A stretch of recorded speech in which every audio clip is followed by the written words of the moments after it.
Welcome to Görlitz and Zgorzelec, two cities, two countries, and one fascinating story. Split by the Nysa river, Görlitz is in Germany while Zgorzelec is in Poland.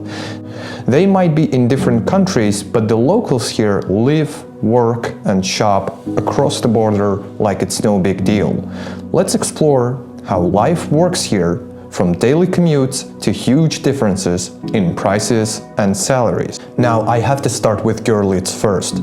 This German city is famous for its perfectly preserved architecture. You've probably seen it in movies like The Grand Budapest Hotel, Inglourious Basterds, and The Book Thief. It's easy to see why. With its stunning old buildings, it feels like you've stepped back in time. The thing about Görlitz, though, it's kinda dead. Especially in contrast to Zgorzelec. Okay, it might seem dead, but it is a lot more expensive than Zgorzelec. In Görlitz, the cost of living is typically higher. For example, a cappuccino at a cafe will run you about €3, and a meal at a restaurant is usually around 10 to 12 euros.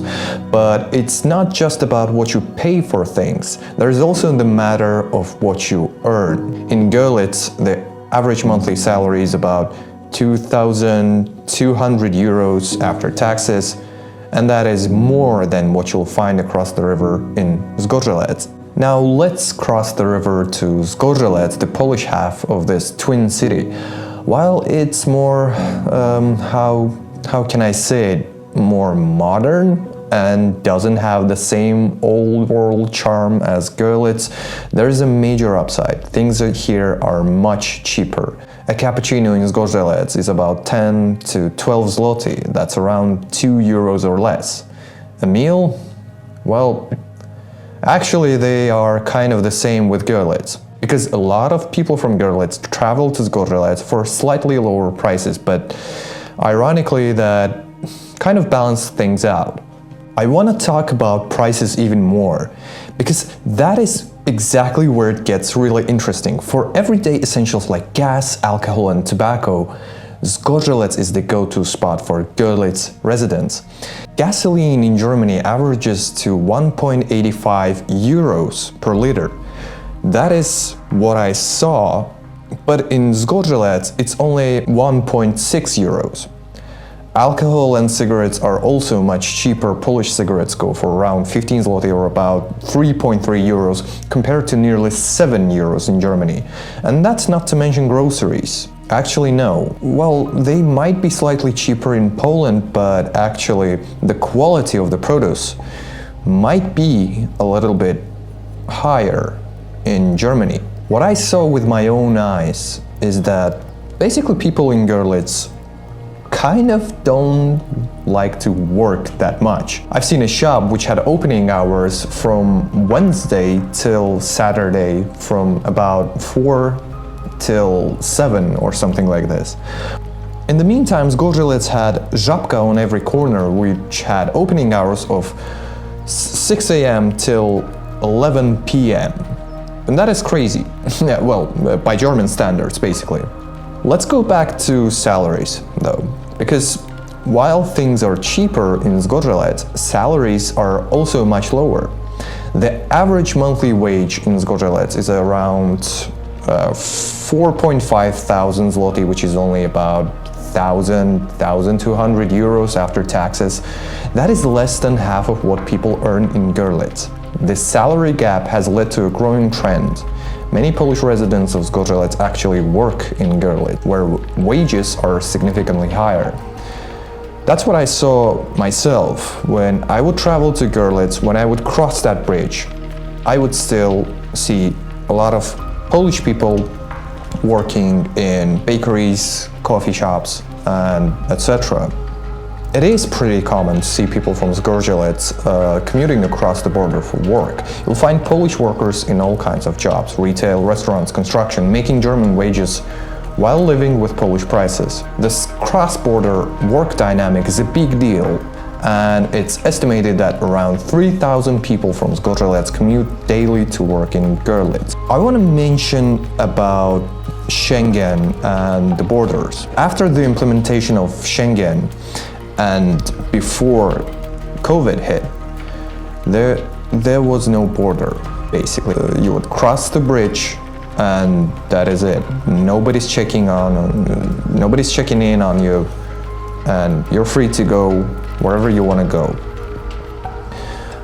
When COVID started, the border was closed, and some Polish people were stuck on the German side and they couldn't come back. There's this infamous photo of a father reassuring his daughter, kissing her, that he will come back, but he's stuck on the German side of the border, basically. And today in 2024, at the moment of filming, Germany implemented the border control, which is occasional, which is random. They didn't stop me, basically, but they can stop anybody for random passport check. Now, I didn't see that when I visited the city before 2020, when I was visiting the city in 2016 or something like this, but I don't see that it impacted the traffic that much, because there is no much traffic in the first place. People are walking and nobody stops pedestrian. Now, I have to say, I love border cities. This kind of back and forth flow is what makes Görlitz and Zgorzelec so unique. People don't just live on one side of the river, they live on both. Whether it's shopping for cheaper groceries, commuting for a better paycheck, or just enjoying a coffee, life here blurs the border every single day. And it's not just about prices and salaries. These cities share a deep historical connection. Before 1945, Görlitz was a single city in Germany, but after World War II, the Neisse River became the new border, splitting the city in two. Görlitz remained in Germany while the eastern half became Zgorzelec, part of Poland. This was part of the post-war agreements at the Potsdam Conference, which shifted Germany's borders and redrew the map of Europe. After the war, millions of Germans were displaced from the east, and Poles were resettled in places like Zgorzelec. This area was completely rebuilt, and while Zgorzelec and Görlitz were separated by borders, the people here never really stopped connecting. The cities have bilingual schools, joint festivals, and even sports teams that bring both communities together. And I also forgot to mention about a bus line that, of course, goes through Zgorzelec and Görlitz and goes even further to Landskrona. Today, the river isn't so much a divider as it is a link. You can walk across the bridge from one side to the other, from Germany to Poland, in minutes. Maybe in like 10 to 15 minutes if you're traveling by car.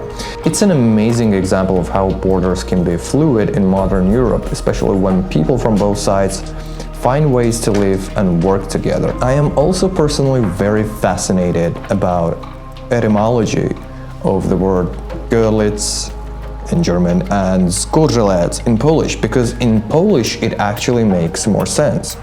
Because if you translate it, the meaning of that word is basically burnt land. Well, that is because in the early Middle Ages, the area was invaded during the westwards Slav migrations. The nearby Landskrona mountain as Businj is considered the main stronghold of the early tribes, and Görlitz is said to mean a small village. Other references state the origin of the name Görlitz. Now, I want to talk about the name of the city. Well, Görlitz in German, Zgorzelec in Polish. Now, if you know any Slavic language, then you might notice that while Zgorzelec means something, Görlitz doesn't mean anything. That is because the name is Sorbian, not to be confused with Serbian. Now, I've tried to count how many gas stations there are in Görlitz compared to Zgorzelec. What I came up with is there are about 3 gas stations in Görlitz. Now try to guess how many there are in Zgorzelec. There are about 16. I do love borders like this. I really enjoy my time with them because all you need to do is you cross a bridge and you're in a different culture, different infrastructure, and they have to adapt to each other. There are countless places like this just in Europe. Like and subscribe, support our video, and I'll see you in the next one. Bye.